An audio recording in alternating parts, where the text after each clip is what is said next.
Okay, welcome to the next Blender tutorial. So today I'm going to be teaching you how to make a screw.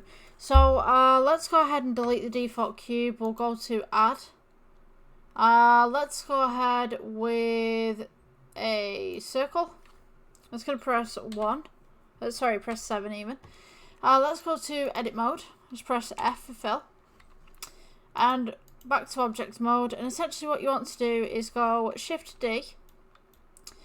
Move this object just about here, Shift D, move one just below, try and get them equidistant, and select these two. We'll go Shift D again, leave it where it is, R for rotate, and we'll go at 90. So now what you need to do, let's go ahead and click the outer ones and then click the center one. So you want the center one selected last. So let's go ahead and let's go Control J just to join all these together. Go to your modifiers, add modifier, and you want to go to screw. Oops, not smooth. Let's go to screw. Keep it on the Z. Let's go and move the screw up a couple of meters, and you'll notice that this happens. So click Shade Smooth. You've got this nice screw going around here. Let's go ahead and just lower this just ever so slightly so it's more of a screw.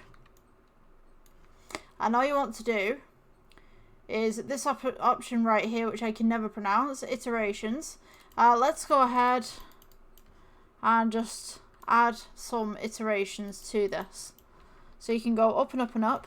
So this is great for, say, if you're doing anything that's got screws in it.